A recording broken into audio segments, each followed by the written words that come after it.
बच्चों, आज की क्लास में तुम सबका स्वागत है। आज हम नीड का निर्माण इस कविता के प्रश्न उत्तर लिखेंगे। 1 नंबर, निम्नलिखित प्रश्न के उत्तर 2-3 वाक्यों में दीजिए। क नंबर का प्रश्न है, आंधी के कारण दिन कैसा दिखने लगा और क्यों? इसका उत्तर लिखो। कविता नीड का निर्माण, कवि हरिवंश राय बच्चन।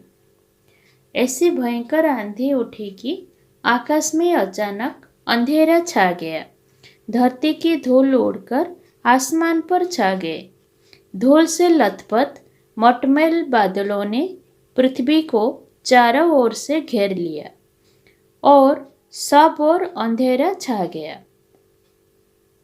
ख नंबर प्रश्न है, आंधी की रात कैसी लग रही थी?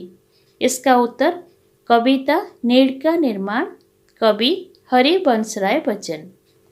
आंधी की रात बहुत काली थी।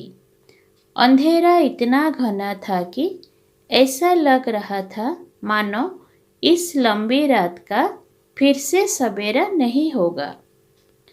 ग नंबर प्रश्न है, तूफान की उग्रता से कौन कौन से विनाश होने लगे?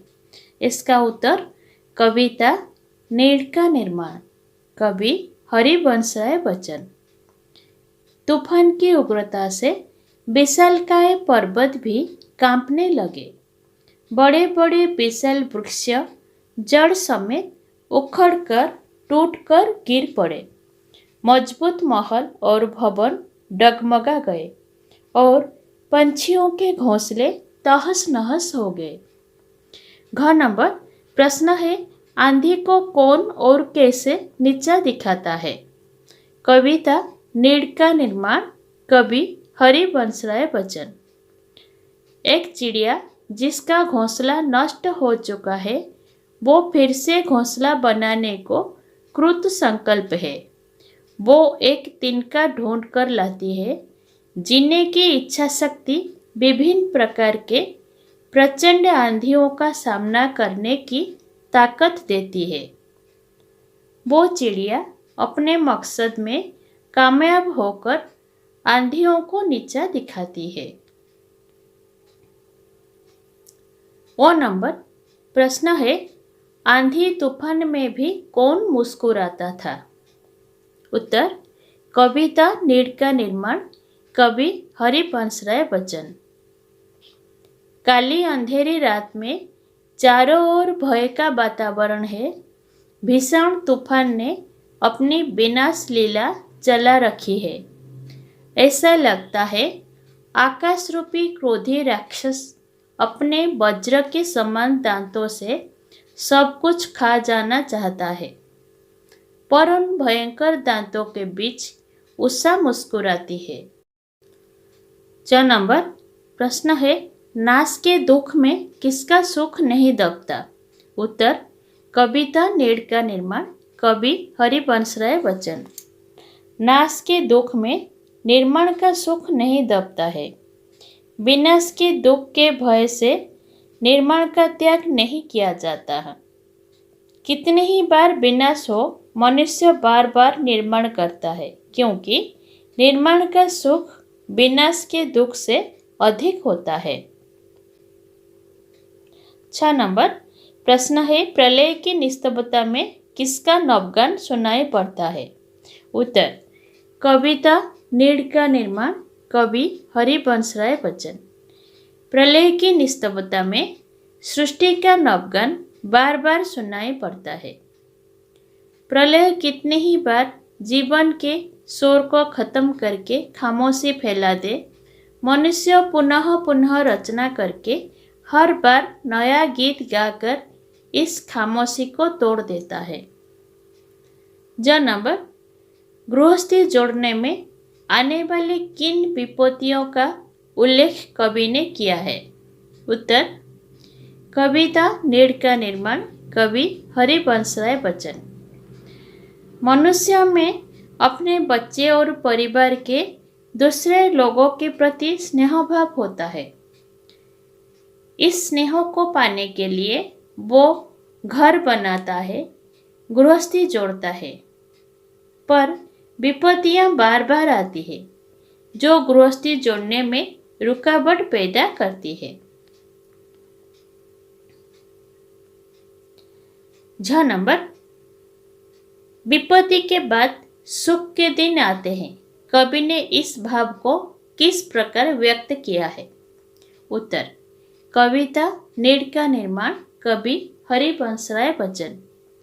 कवि कहते हैं कि विपत्ति के बाद सुख के दिन आते हैं, विनाश के बाद निर्माण होता है, प्रलय के बाद पुनः पुनः सृजन होता है, भयानक अंधेरी रात के बाद मुस्कुराती उषा के दर्शन होते हैं। 9 नंबर, नीड़ का निर्माण से कवि का क्या तात्पर्य है? उत्तर, कविता नीड़ का निर्माण, कवि हरिवंशराय बच्चन। मनुष्य की प्रेम करने की इच्छा बहुत प्रबल है।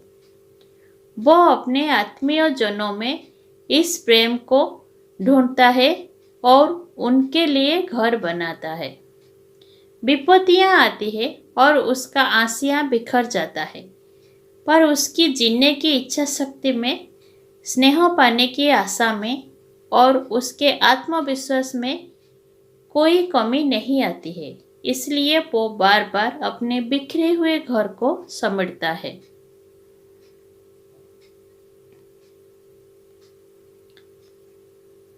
नंबर 2, निम्नलिखित प्रश्न के उत्तर एक शब्द या एक वाक्य में दीजिए।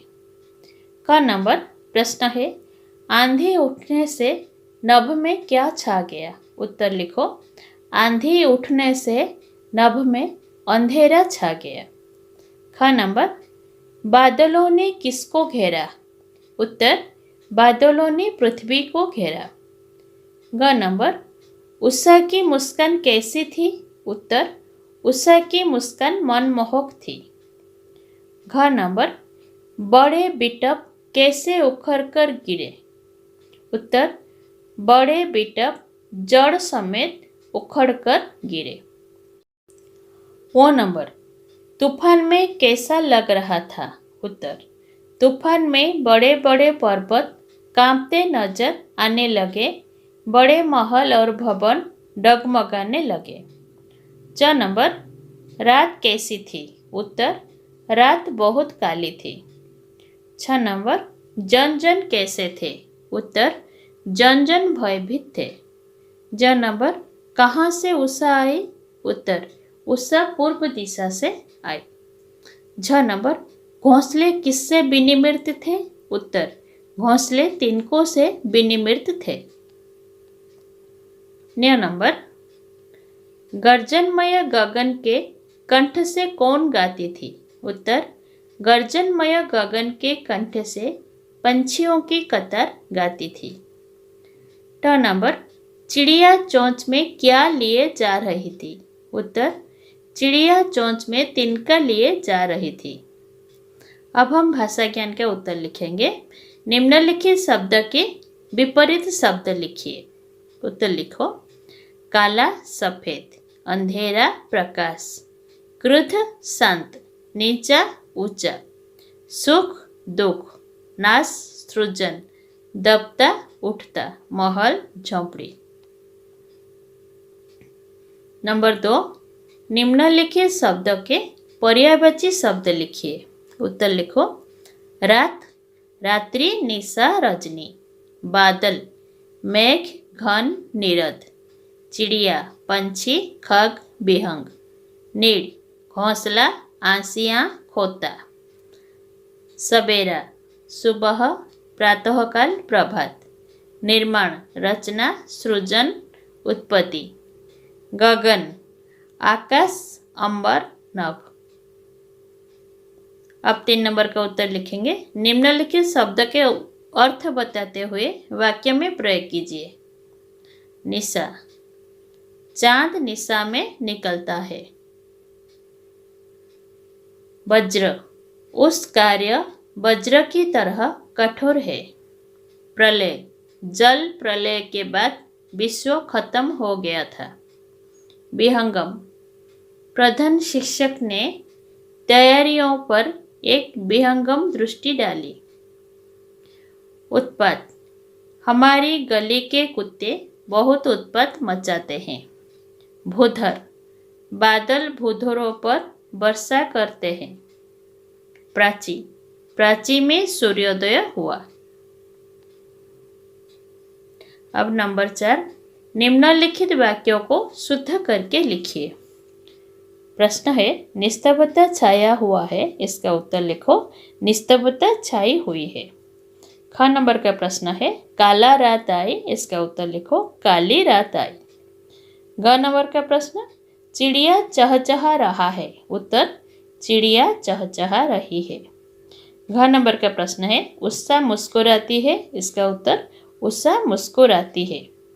व नंबर, सृष्टि की नवगान हो रही है, इसका उत्तर लिखो, सृष्टि का नवगान हो रहा है।